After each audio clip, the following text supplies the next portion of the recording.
Convido você, meu irmão, minha irmã, a abrir a sua Bíblia, e nós vamos ler o texto do livro de Josué, capítulo 1, Josué capítulo 1, a partir do verso 1, leremos até o verso de número 9, o texto de referência para a nossa meditação.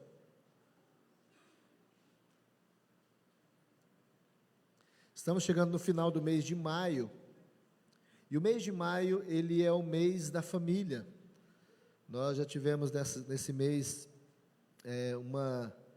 um culto da família, algumas igrejas estiveram ministrando todos os domingos, trazendo uma palavra voltada para a família, inclusive no domingo passado eu estive ministrando na igreja ali do Jardim Jaci,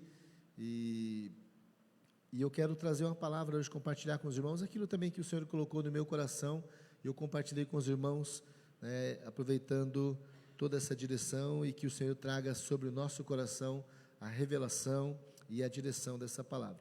Vamos ler esse texto, e aí adentrar naquilo que o Senhor tem a nos ensinar. Diz assim: sucedeu depois da morte de Moisés, servo do Senhor, que este falou a Josué, filho de Num, servidor de Moisés, dizendo: Moisés, meu servo, é morto, dispõe-te agora, passa esse Jordão, tu e todo este povo, a terra que eu dou aos filhos de Israel. Todo lugar que pisar a planta do vosso pé, vô-lo tenho dado, como eu prometi a Moisés, desde o deserto e o Líbano até o grande rio, o rio Eufrates, toda a terra dos heteus, até o mar, ou o mar grande, para o poente do sol será o vosso limite. Ninguém te poderá resistir todos os dias da tua vida. Como fui com Moisés, assim serei contigo. Não te deixarei, nem te desampararei. Sê forte e corajoso, porque tu farás este povo herdar a terra que sob juramento prometi dar aos teus pais. Então somente sê forte e muito corajoso, para teres o cuidado de fazer segundo toda a lei que o meu servo Moisés te ordenou. Dela não te desvie nem para a direita e nem para a esquerda, para que sejas bem-sucedido por onde quer que andares. Não cesse de falar deste livro da lei, antes medita nele dia e noite, para que tenhas cuidado de fazer segundo tudo quanto nele está escrito, e então farás prosperar o teu caminho e serás bem-sucedido. Não te mandei eu?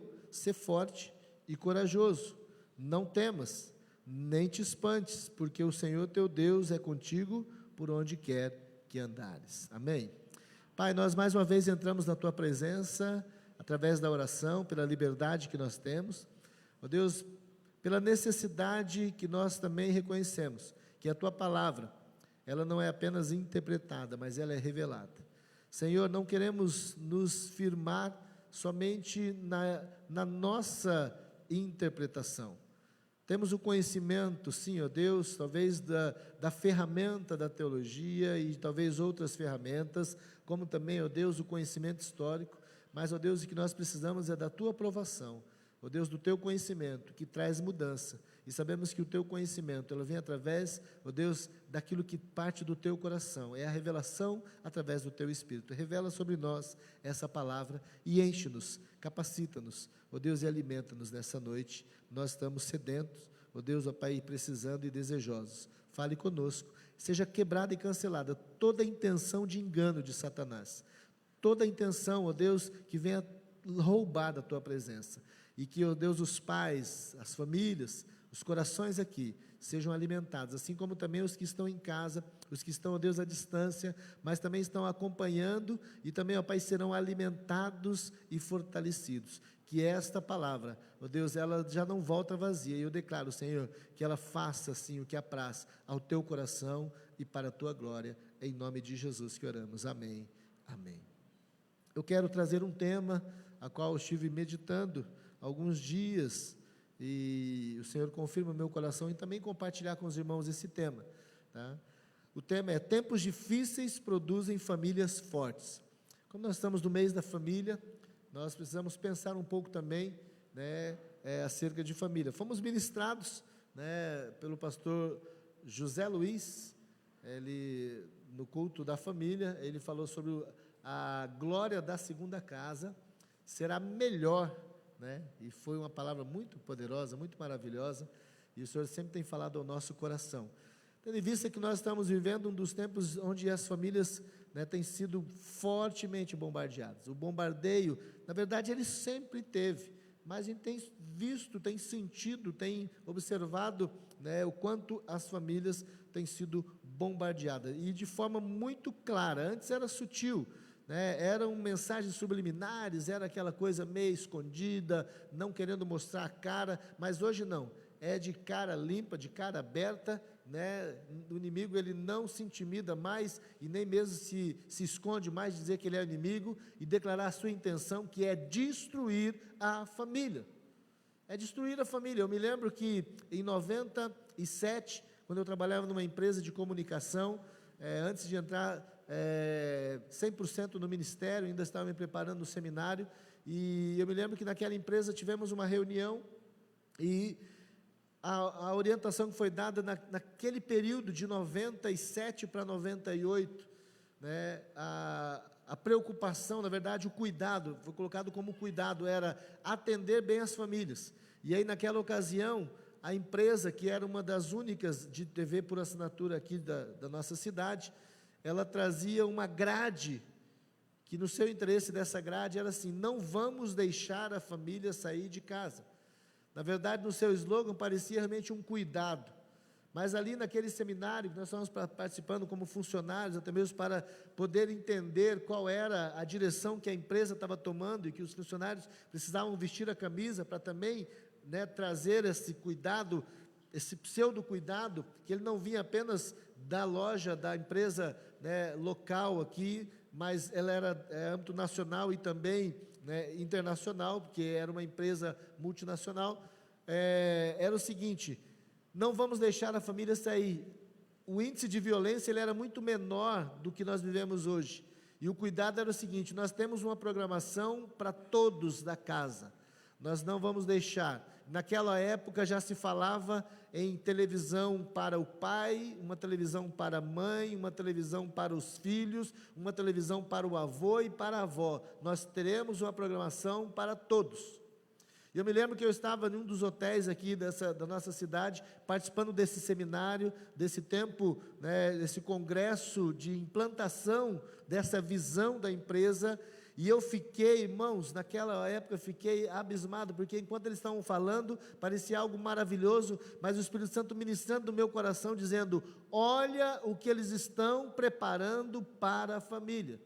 E isso foi em 97, e de 97 agora nós estamos em 2022, muitas coisas, naquela ocasião era algo muito subliminar, como se fosse um cuidado. A sua família vai ser cuidada, é melhor ela estar dentro de casa. Mas o negócio não era a família dentro de casa. Nós temos uma programação, nós temos uma linguagem para a sua criança, nós temos um cuidado para com os pais, nós temos um cuidado para com o marido, para com a esposa. Isso naquele primeiro momento já mostrava o quanto eles estavam com interesse de dividir. E um dos grandes instrumentos sendo usado até mesmo nos ataques, né, não que seja um problema, mas tem sido usado como instrumento, tem sido os meios de comunicação. Não que você precisa tirar da sua casa, jogar fora, não é isso, mas você precisa ter um entendimento de como usar. E hoje nós não estamos falando somente da questão da televisão. Antes era só por esse meio que se entrava algum conteúdo de fora dentro da nossa casa.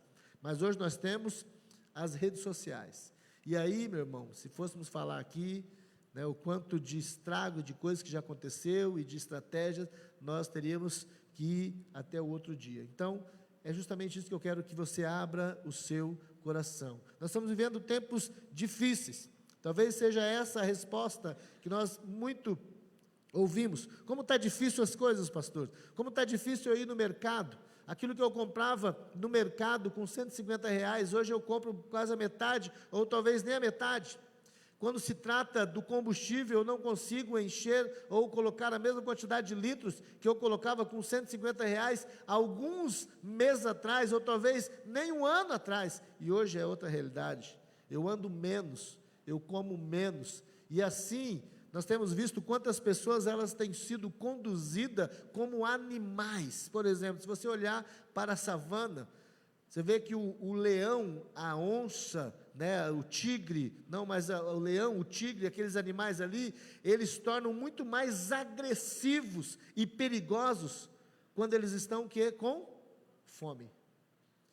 Porque eles só sabem viver disso, por instinto. Eles se alimentam e eles ficam mais aparentemente tranquilos, mas quando eles estão com fome, eles atacam a qualquer um que chega à sua frente, porque eles precisam pagar, cumprir o desejo que eles têm, que eles não sabem, talvez você nem sabe que é alguma coisa que vai saciá-los, e assim eles atacam. O ser humano tem vivido assim, como as pessoas têm reclamado, e o pior é que não são aqueles que dizem que conhecem o Senhor. Nós temos ouvido reclamação de pessoas que conhecem o Senhor e têm vivido como animais selvagens, porque têm sido conduzidos pelo estômago, pela aparência. Isso tem tornado ainda mais difícil, porque as pessoas, ao invés muitas vezes orar, buscar, clamar, buscar algo de fazer para mudar a realidade, não, entram no eco do mundo, no embalo, e aí torna as coisas cada vez mais difíceis.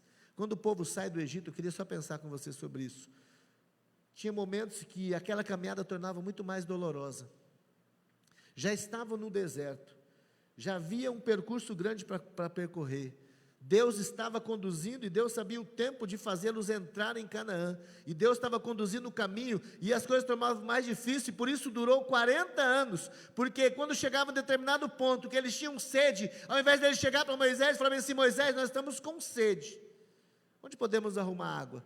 Não, eles começavam a murmurar, começava a murmuração, isso tornava cada vez mais difícil. Eles tinham fome, vontade de comer carne, em vez de eles chegarem e falar: Moisés, Deus não poderia prover para nós carne? Não, eles começavam a murmurar, eles começavam a pensar, e começavam a entrar no embalo do mundo, esquecendo o que Deus fazia, e é o que tem acontecido, irmãos. As coisas são difíceis, e o grande problema não são as dificuldades, que a Bíblia já nos revela, que elas serão difíceis mesmo, é que o povo de Deus, muitas vezes, entra no embalo, e ao invés de serem pessoas fortes no Senhor, mostram que são ainda fracos, ou talvez que ainda não conheceram o Senhor.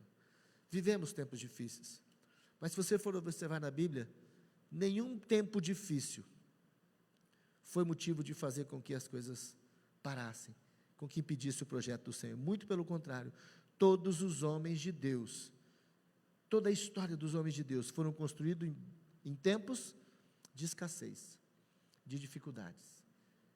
E por isso, você olha no capítulo 11, você vai encontrar uma lista de heróis da fé, que nenhum que estão ali registrado, eles viveram tempos de tranquilidade, de sombra, água fresca e um tererezinho gelado, né? Como é o costume do Mato Grosso do Sul. Tem que ter aquele tereré gelado, ficar de boa. Não, foi construído a muito suor, muitas vezes até a custo da vida, mas eles, a Bíblia fala que eles entraram no céu e receberam a recompensa do Senhor. Querido, há um provérbio oriental que diz o seguinte, eu quero lembrar você, para a gente também pensar um pouco sobre isso, que diz assim: homens fortes criam tempos fáceis geram homens fracos, mas homens fracos criam tempos difíceis, e tempos difíceis geram homens fortes.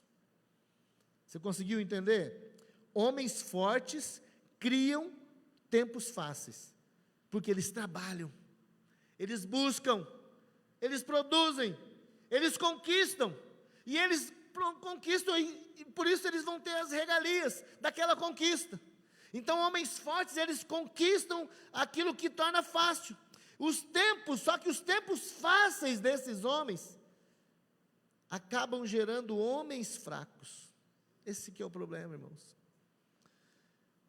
Homens fracos. Não quero te culpar não, meu irmão, mas houve um povo que caminhou aqui nessa igreja. Eu quero abrir um parênteses. Houve um povo que caminhou aqui nessa igreja antes de você, que ele cultuou a Deus, não nessa cadeira almofadada, não nesse clima, nesse ar-condicionado e nessa estrutura, mas antes de caminharem naquela capela que tem ali do lado, que você já ainda conhece, eles caminharam numa varanda da casa de uma irmã ali embaixo, quando não tinha nem asfalto, e ali era poucos metros do córrego ali, que não era pavimentado, não havia muitas casas, e quando chegava nessa época, era um frio, que não tinha como você ir no culto e não sair lá com a canela arrepiada, não é da presença de Deus não, era do frio mesmo. Mas esses irmãos foram fortes, eles foram tão fortes, que eles geraram em nós, esse tempo fácil, que hoje é de vir aqui e é agradável a estrutura que nós temos. E eu pergunto, a partir de você, o que vai ser construído? Vamos pensar sobre isso, porque às vezes nós queremos as coisas tão fáceis, e acabamos não produzindo nada, passamos o tempo, e ao invés de sermos bênção, tornamos problemas. Não sei se você conhece uma cidade chamada Dubai, eu conheço, já vi muitas fotos, muitos vídeos, não é que eu fui lá, mas eu conheço. Alguém conhece como eu?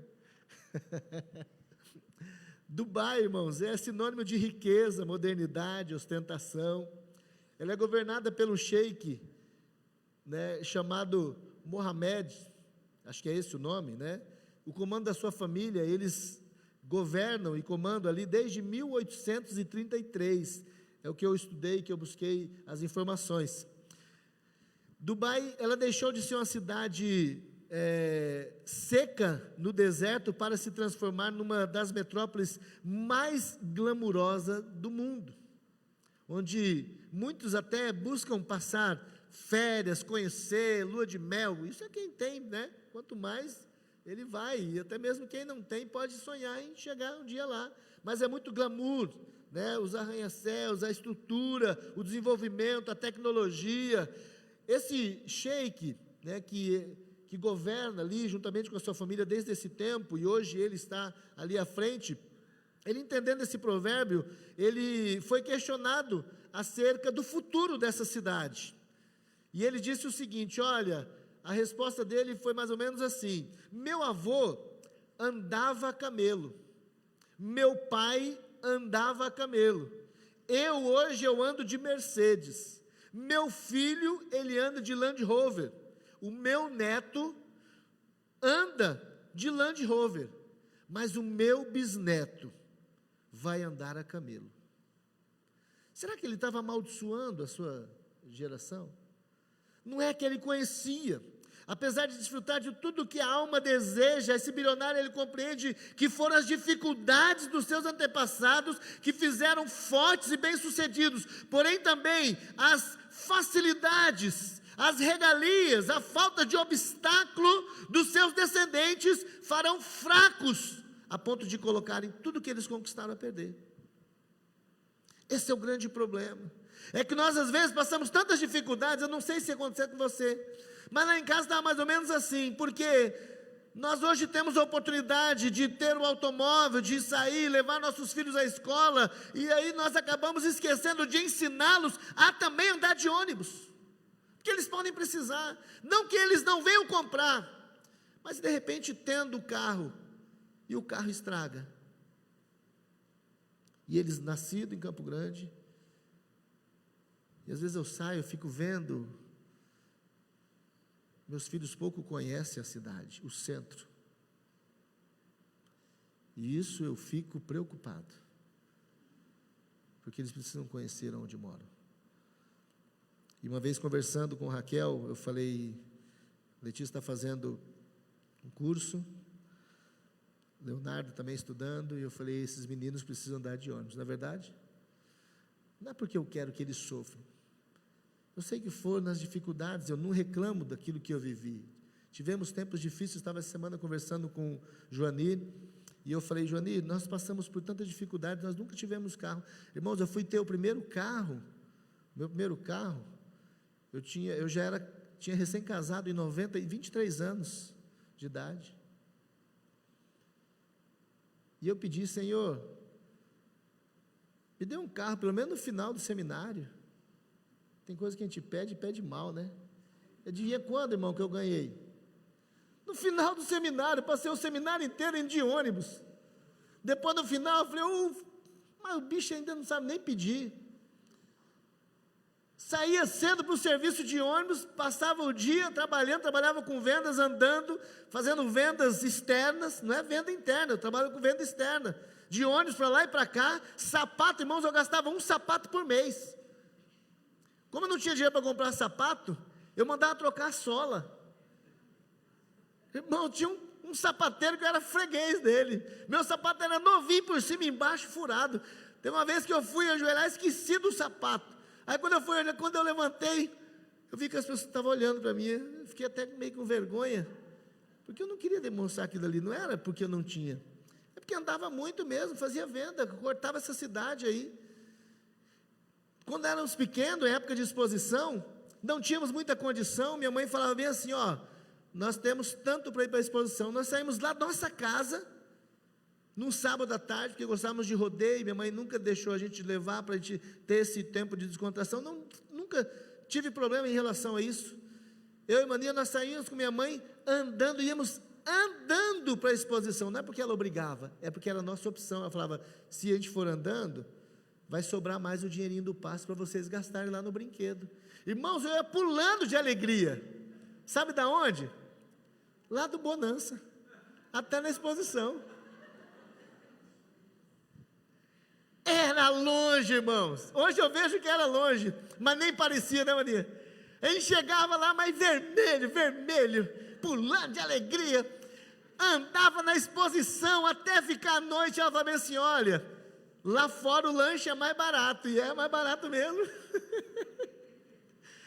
E a gente na broca, depois de brincar, correr, ir para lá, ver animal, passar a mão em boi, e cavalo, e ver gente cair de cavalo, e aí brincava no parquinho, só tinha direito, talvez, pelo ingresso, às vezes dava 2 rodadas para cada um, eu tinha que escolher o brinquedo, e o resto eu ficava rindo dos outros, e brincando, e não saía dali pulando, porque não tem... Mas todas essas dificuldades, que são limitações, quando a gente ia fazer compra, a gente fazia compra com bicicleta, pendurava a sacolinha e vinha empurrando a bicicleta. O compra era lá na Bandeirantes, e quem sabe onde é o Bonança, nós descíamos, ainda bem que era descida, né?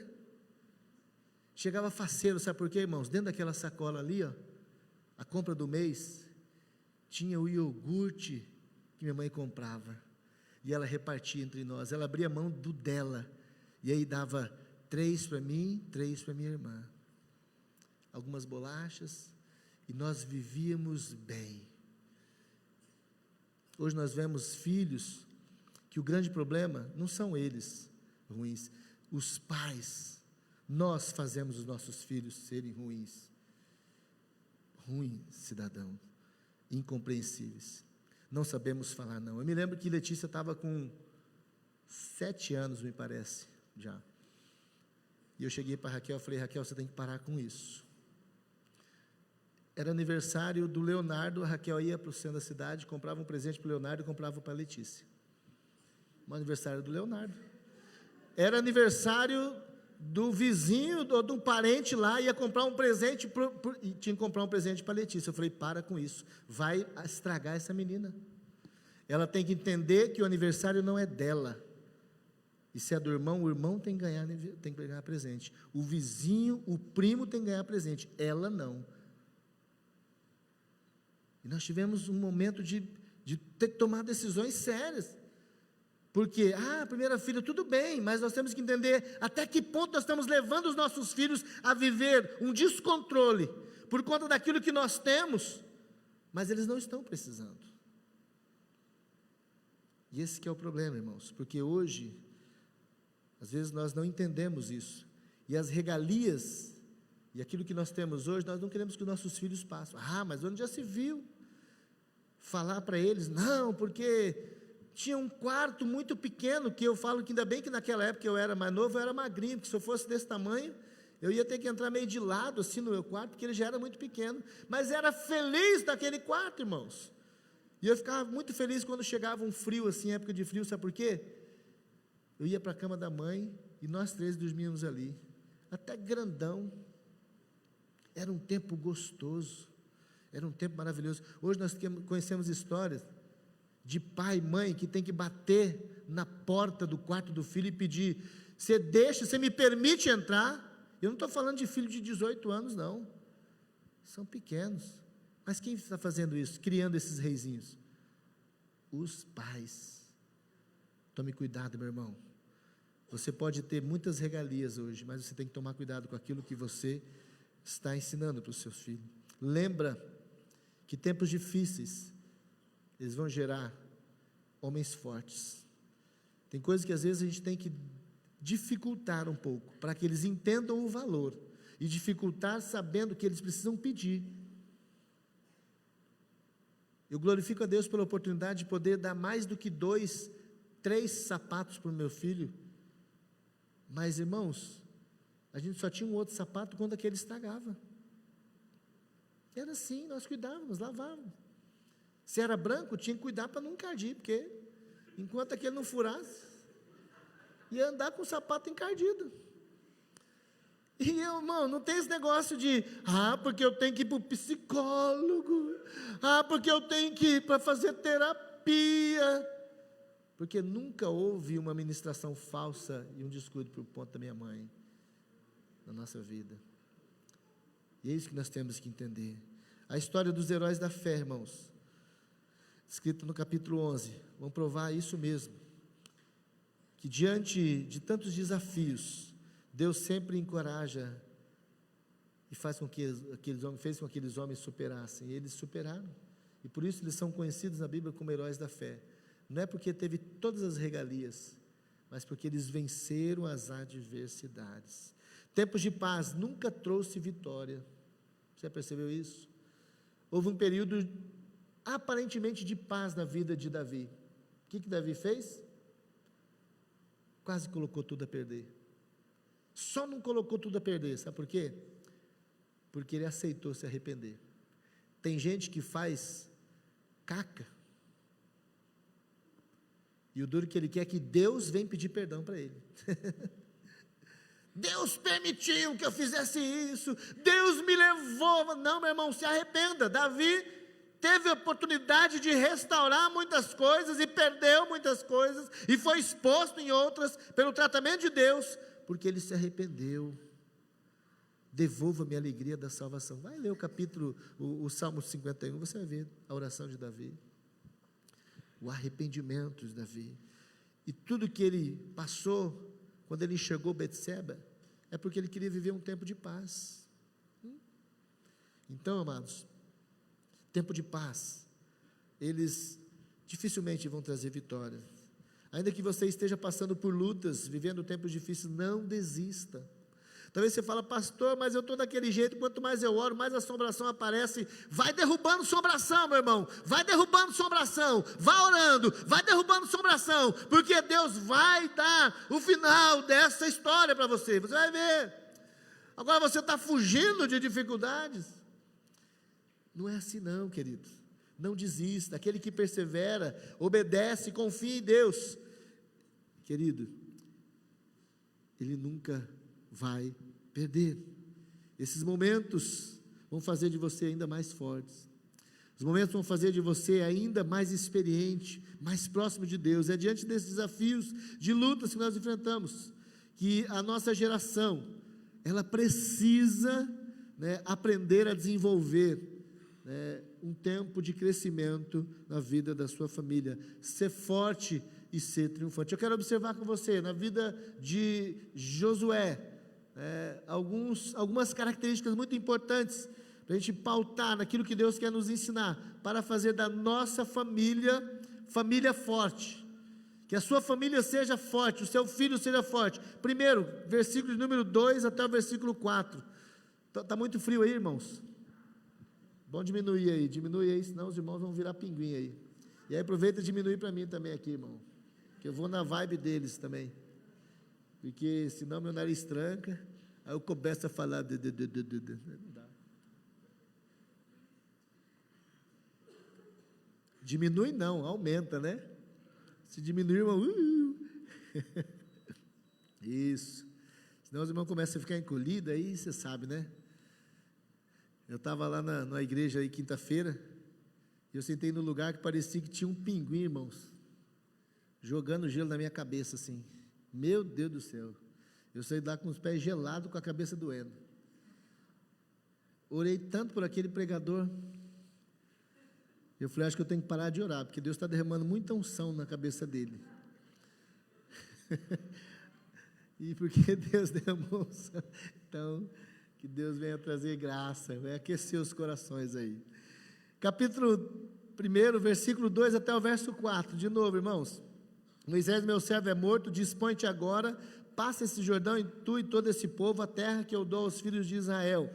Todo lugar que pisar a planta do vosso pé, vou-lo tenho dado, como eu prometi a Moisés, desde o deserto, Líbano, ao grande rio Eufrates, toda a terra dos heteus, até o grande mar, para o poente do sol, será o vosso limite.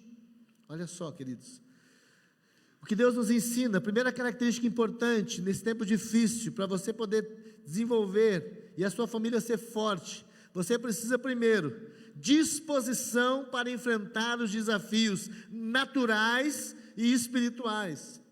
O grande problema é que nós vivemos um tempo onde as pessoas, elas querem apenas receber tudo na mão, como se fala, de mão beijada, querem receber tudo fácil. Ah, querido, eu quero que você entenda que a forma como nós enxergamos os nossos desafios, é a forma como nós vamos decidir vencê-los, ou até mesmo permitir que Ele tome conta de nós. É dessa forma, querido, que nós enxergamos, é que nós vamos vencer. Se você acha que é um gigante, se você acha que é algo muito mais forte do que você vai deixar ser vencido, e por isso você vai ser um derrotado. Por isso a palavra nos ensina, como o Senhor estava falando para Josué, ele estava diante do Rio Jordão. O Rio Jordão não era apenas uma valetinha, onde poderia atravessar com uma pinguelinha, era um grande rio, e ainda para complicar, era um tempo de cheia. As ribanceiras de um lado e do outro, arrebentando todos os lados, e talvez eu imagino Josué sentado à beira daquele rio e dizendo, meu Senhor, como eu vou fazer? Que batata quente está na minha mão. E não só diante do rio, mas o problema estava atrás, não era o rio que estava à frente de Josué, mas aqueles que estavam atrás de Josué, o povo, que ele conhecia muito bem, seus parentes, sua casa. Às vezes o problema não está nos desafios, mas a quem nós temos que levar, atravessar e a transpor esses desafios. E aí nós começamos a enxergar de maneira errada. Satanás, ele olha para os nossos desafios e faz com que nós encontremos caminhos alternativos que não são de Deus. E aí nós temos que tomar cuidado com esses caminhos alternativos, que eles são chamados uma disposição contrária. Não é bem assim, você pode pegar um atalho, você pode ser feliz sim, fazendo dessa forma, e aí você não precisa orar desse tanto, o pastor está enganando, ele sim é pastor, precisa orar, mas você não. Eu pergunto, mas qual que é a diferença? Sua casa não tem problema, não tem luta? Você está totalmente enganado, se você acha que só eu tenho que orar, querido. Eu tenho que orar pela minha casa, sim, como pai. No mesmo nível de pai, nós estamos. Não existe alguém que é nem mais nem menos, mas tem aquele que é vitorioso e aquele que é derrotado. Qual desses você quer escolher ser? Qual esse tipo de casa você quer para você? Uma derrotada, destruída, arrebentada, frustrada ou vitoriosa? Depende da sua disposição. Nós temos desafios naturais. Desafios naturais é levantar cedo, trabalhar, empenhar, ser um cidadão de bem, pagar as contas, ser um exemplo na casa, ser um modelo para os filhos, falar a verdade, não mentir, não envolver com as coisas desse mundo que leva à destruição e vergonha. São problemas muitas vezes naturais. Aquilo que nós podemos enfrentar, qualquer um está sujeito a enfrentar, mas também nós temos dificuldades e desafios espirituais.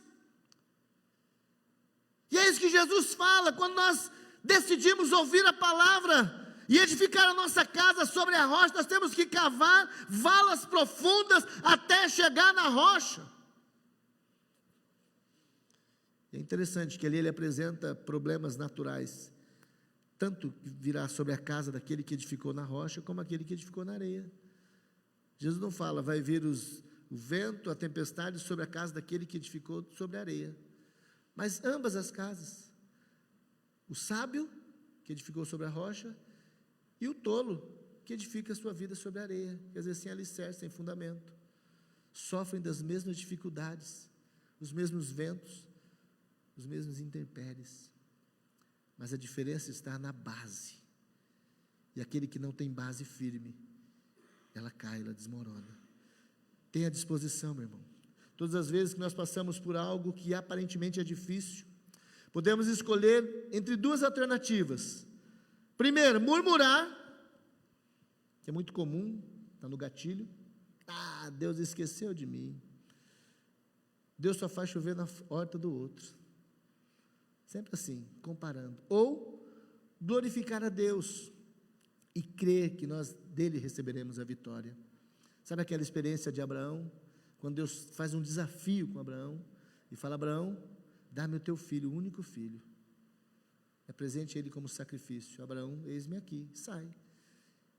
E eles saem, chega no lugar determinado, junto com o menino, deixa ali os seus homens com o animal e fala: nós vamos ali, eu vou ali com o menino oferecer e nós vamos voltar. Olha a palavra de autoridade e de fé.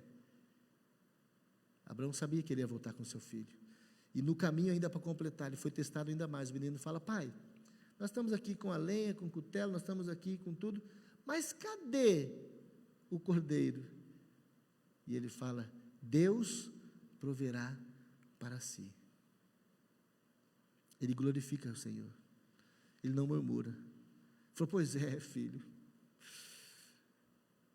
por que será que eu fui obedecer, sair lá de Padã? Agora eu estou aqui, tenho que te entregar. Não, começou a murmurar, não é isso. Ele começou a glorificar, e era um momento difícil. Murmurar ou glorificar a Deus? O que você escolhe? Entre murmurar ou você vai glorificar? Crer que Deus pode te dar a vitória. Deus está dizendo a Josué, e ele diz a nós: dispõe-te agora, passa esse Jordão. Nós estamos diante de um Jordão, dessa sociedade pós-moderna, dizendo que sabe tudo, e na verdade o interesse é destruir a sua casa, as famílias, roubar a identidade. Mas nesse tempo difícil, de influência, de internet, de escolas, de identidade de gênero totalmente adulterada, mentirosa, engano, e tantos mais problemas, e afrontas, e perseguições que ainda podem vir à frente, Deus está dizendo para você: dispõe-te agora, e passe esse Jordão. Deus quer que você tenha disposição, meu irmão, não se acovarda, dispõe-te agora. Segundo, versículos 6 e 7, a parte A desse versículo 7, ser forte e corajoso, porque tu farás este povo herdar a terra que, sob juramento, prometi dar aos teus pais. Versículo 7, primeira parte: tão somente ser forte e muito corajoso. Irmãos, segunda característica muito importante para você ter uma família forte, uma casa forte no Senhor, é força e coragem na implementação do projeto de Deus. Se você for um fracote, se você for um que vai pegar de qualquer jeito, não vai dar certo. Se você entrar totalmente despreparado, você vai levar um tombo, e você vai sofrer o prejuízo. Ser forte e corajoso, tenha força e coragem na implementação do projeto de Deus. O plano de Deus não é apenas para um homem sozinho, mas para toda a sua família. Talvez você já tenha uma realidade onde os seus filhos já são maior de idade, e eu quero dizer primeiramente a você, pai e mãe, que tem filhos, talvez que já tenham filhos, e que diante da realidade que você os vê hoje, você fala: eles escolheram isso, e o importante é que eu estou nos caminhos do Senhor. Se você pensa assim, você está entregando a sua família para o diabo. Mas pastor, eles já são maior de idade, eles já têm filhos. Continue orando. Ore até o Senhor fazer a obra. Não entregue, meu irmão. Eles não querem. Mas eu pergunto, quanto tempo você tem orado, você tem chorado? Pastor, mas eu tenho chorado. Continue, Deus vai te honrar.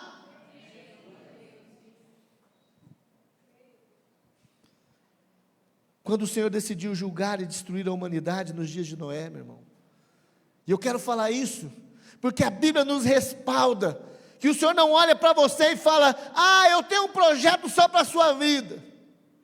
Deus não vai olhar para a vida do Gil e vai falar, Giuliano, eu tenho um projeto só na sua vida. Não, Ele olha para você e enxerga todos os seus filhos. Como Ele olha para mim e enxerga os meus filhos. Ele olha para o Jadilson e enxerga a casa dele, os filhos, a família. Ele não vai olhar só para você. Se você acha que Ele está olhando só para você, importante que eu estou aqui, você não conhece o Senhor ainda da forma que você deveria. É um conhecimento egoísta, humanista. Está fora. Não é cristocêntrico. Jesus poderia ter pensado só nele. Se ele descesse daquela cruz, ia colocar aqueles inimigos para correr, e ele ia continuar sendo Deus. Mas ele se entregou pensando em nós.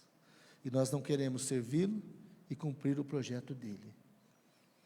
Nós nos envolvemos com o trabalho, nós nos perdemos na hora, nós nos perdemos muitas vezes no lazer, e não nos derramamos da forma que devemos derramar, sabendo que os nossos filhos estão perdidos. Eu não vou nunca deixar de glorificar, eu quero aproveitar sempre o momento, minha mãe está perto, porque quantas vezes ela disse assim para mim, Deus não me deu filho para ir para o inferno. Pastor, mas nessa época você era jovem e você era solteiro, tudo bem. Então pergunta para minha irmã, depois de casada, quando ela acabou andando longe dos caminhos do Senhor, o quanto ela ouvia, e enquanto a minha irmã não voltou. E até hoje, se ela vê alguma coisa, Deus usa a boca dela, porque ela é autoridade como mãe.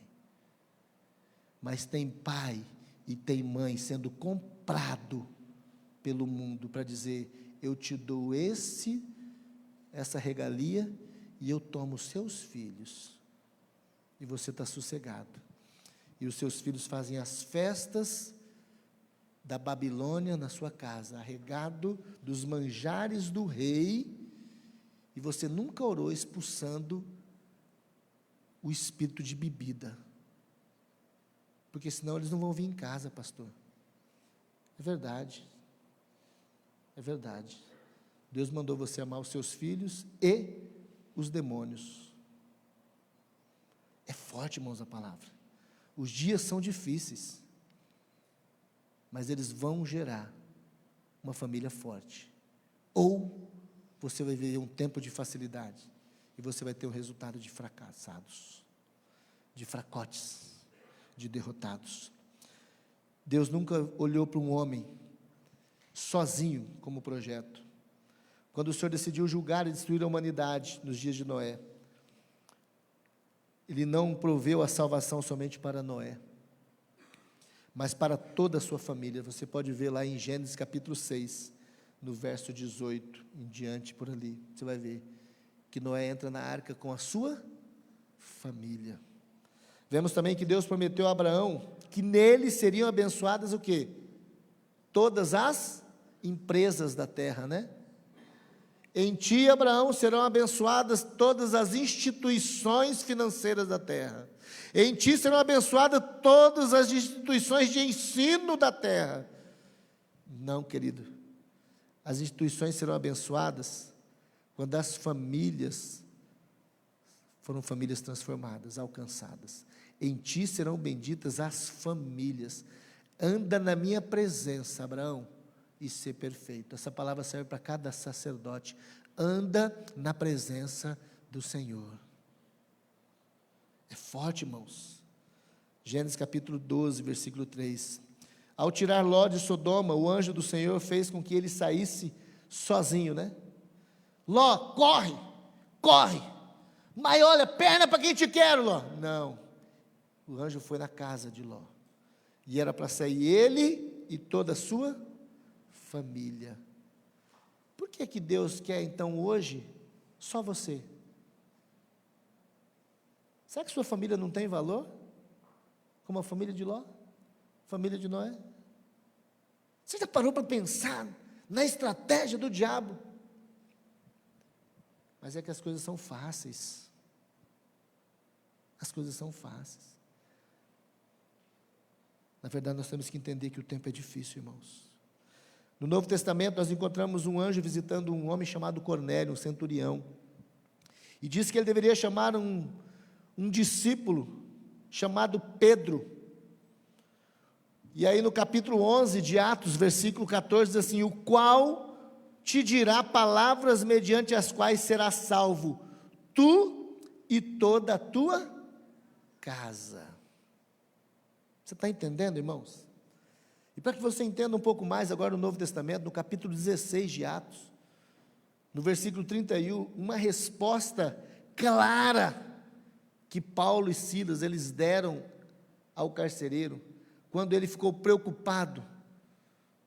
Então, o que eu posso fazer? O que eu tenho que fazer então? E ele disse: crê no Senhor Jesus e será salvo tu e a tua casa, das mãos dos magistrados, de todos aqueles que pudessem tentar destruir. Queridos, o que o Senhor nos manda? Ter coragem. Deus tem um projeto para implementar na sua família. Ele tem um projeto, mas esse projeto, ele vai haver resistência sim. E é isso que o Senhor fala para Josué, quando ele estava diante daquele Jordão, pensando: atravesso ou não atravesso? Eu fujo, eu morro, eu me mato, o que eu faço? É o deserto? Não, ser forte e corajoso. Você precisa pedir coragem para você encarar, não o seu filho, a sua filha, mas o demônio que está na vida deles.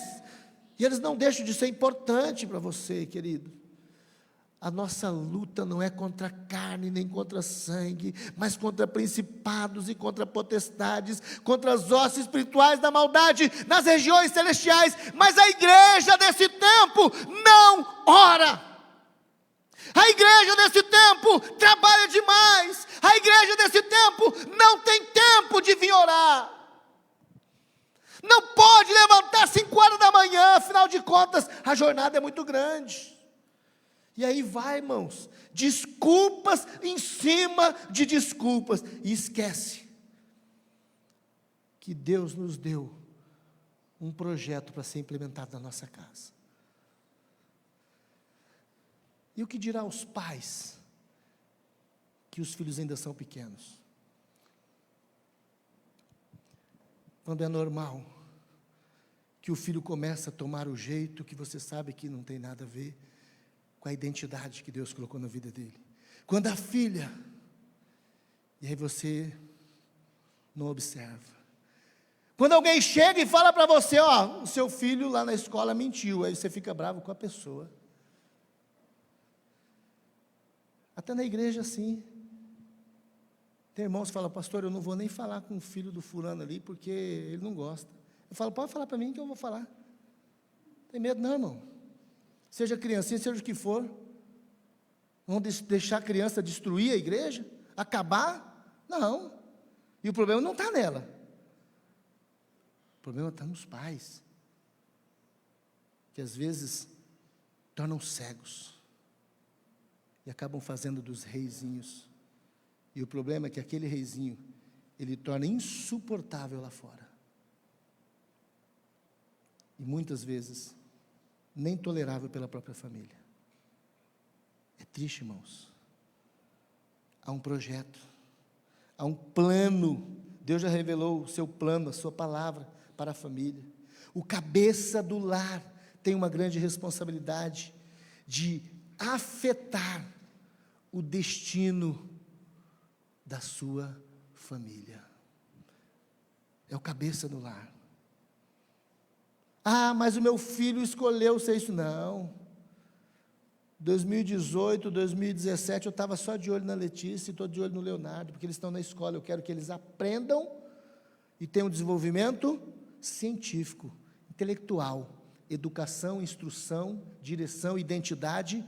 Eu e Raquel, tivemos problema em relação a isso. Não vamos aceitar. E teve tempo que nós entendemos que nós tínhamos que mais orar do que falar. E na hora de falar, nós tínhamos que falar. Mas você não pode ter medo de orar. Você não pode ter preguiça de orar. Meus irmãos, nós tivemos uma onda de frio. Vamos ter outra. Teremos vários invernos na nossa vida. Se quando chegar no inverno, no tempo de adversidade, a gente não orar, e aí? Tem gente que sai de férias e também esquece de buscar o Senhor. Eu pergunto, quando você sai de férias, você viaja, você almoça? Você para almoçar? Quando você viaja, você para jantar? Você para dormir? Tudo normal, mas você, quando você está no trabalho, você também para almoçar, para dormir, você tem horário, tem tudo isso. É o normal da sua vida. Por que quando você viaja, quando você também não ora? É normal na nossa vida, a diferença é que eu estou em outro lugar. O diabo não também tirou férias, não. Muitas vezes ele aproveita. Há um projeto do Senhor para implantar na sua família, toma cuidado. Esteja atento. Vigia. A Bíblia é bem clara e fala: o diabo, vosso adversário, anda ao derredor, tentando a quem possa tragar. Ele não vai olhar para você e vai falar assim: essa família é muito ajustadinha, vou deixar ela em paz. Negativo, fala, eu vou arrebentar. E assim ele vem, querido.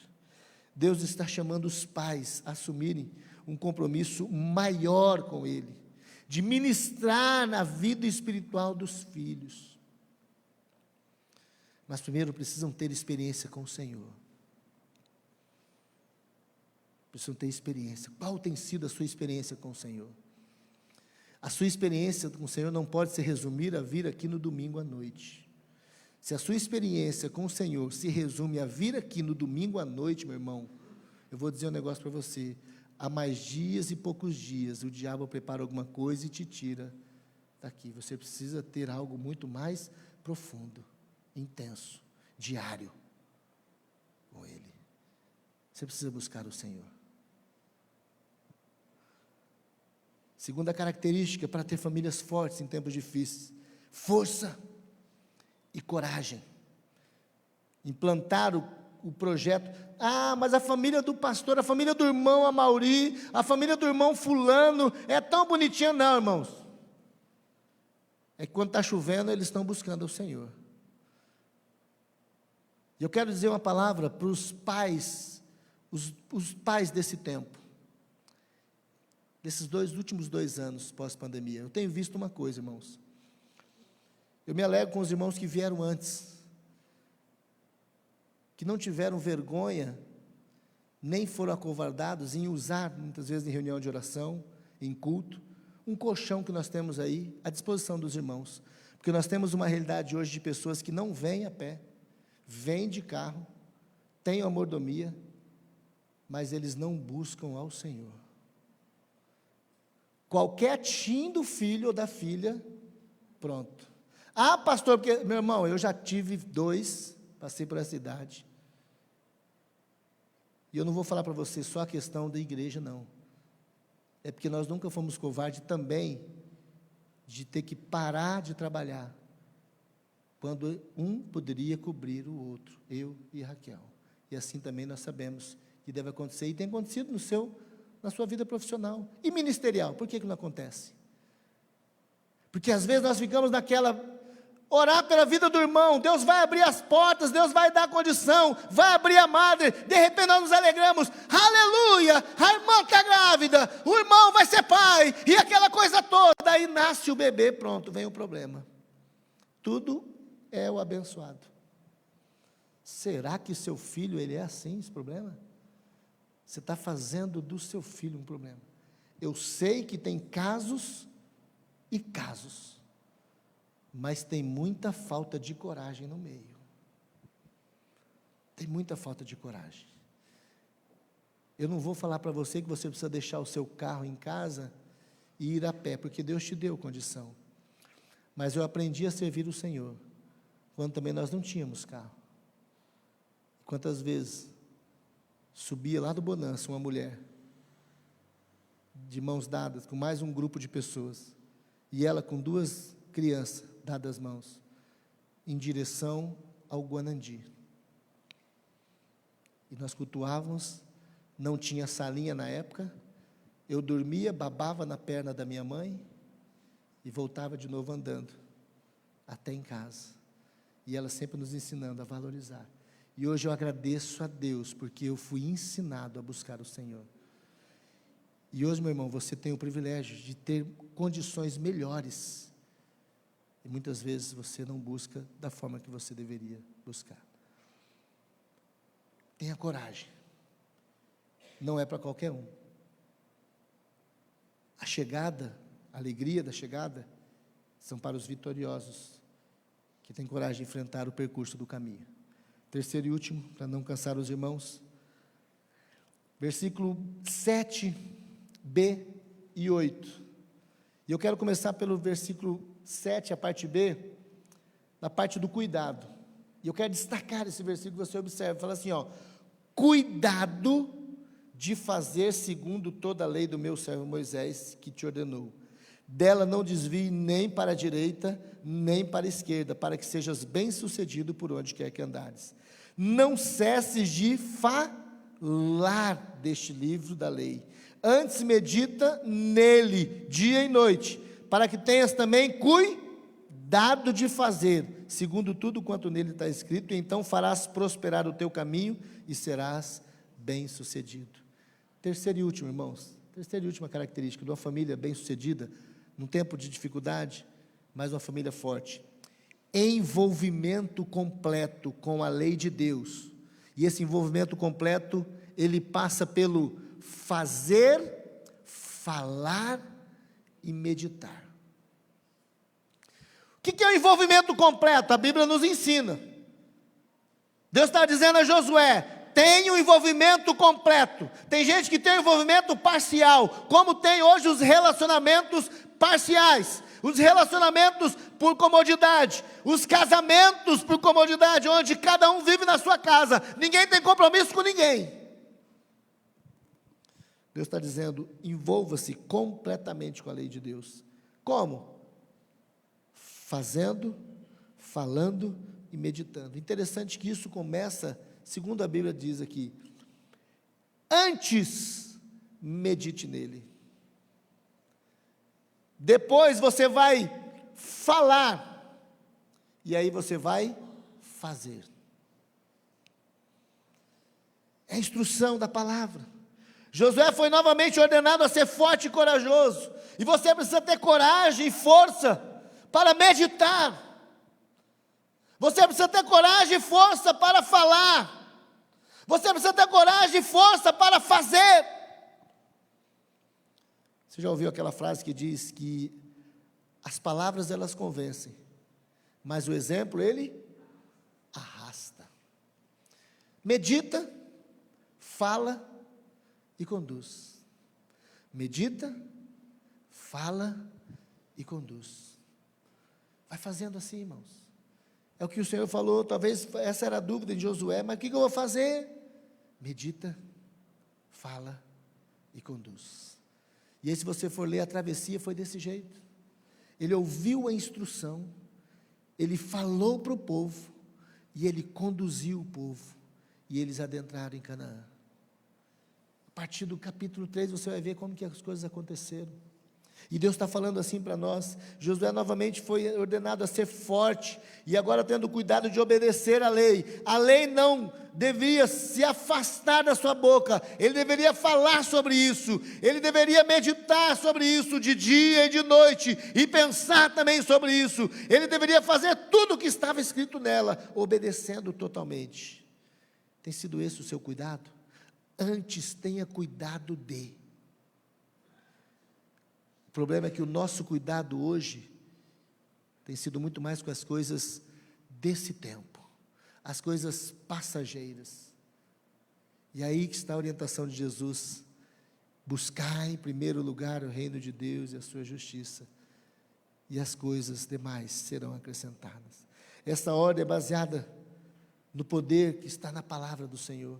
Você precisa entender a palavra. A vida de Josué demonstra que essa foi uma forma prática na vida dele. No entanto, que ele instrui o povo, ele orienta o povo. E aí, quando nós olhamos lá no capítulo 23, no versículo 6, onde ele dá as últimas orientações à nação, pouco antes de morrer, ele exorta o povo de novo, dizendo assim: querido, esforçai-vos, pois muito para guardardes e cumprirdes tudo quanto está escrito na lei de Moisés, para que dele não apartes, nem para a direita e nem para a esquerda.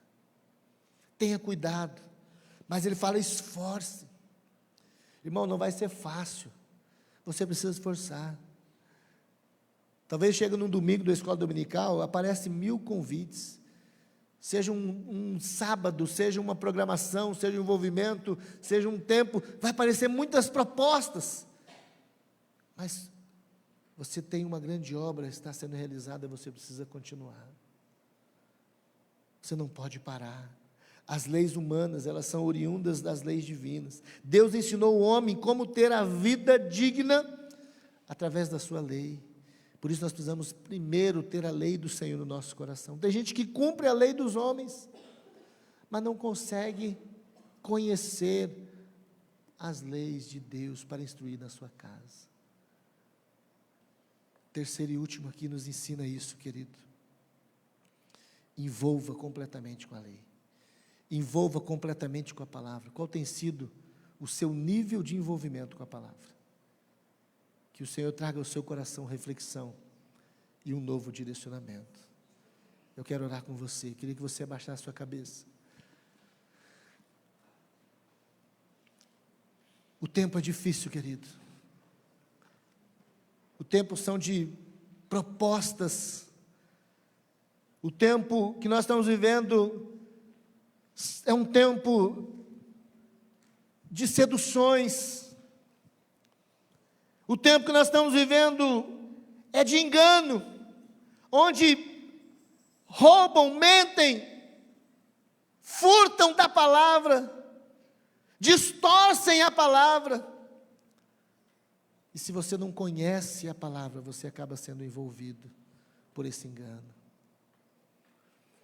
Mas nessa noite, você pode tomar um redirecionamento, se esse for o seu caso. Você precisa se reposicionar para que a sua casa seja uma casa que desfrute tempos fáceis, pelas conquistas de serem transformados em homens fortes. Onde estão os valentes das casas? Deus escolheu você. Deus escolheu você.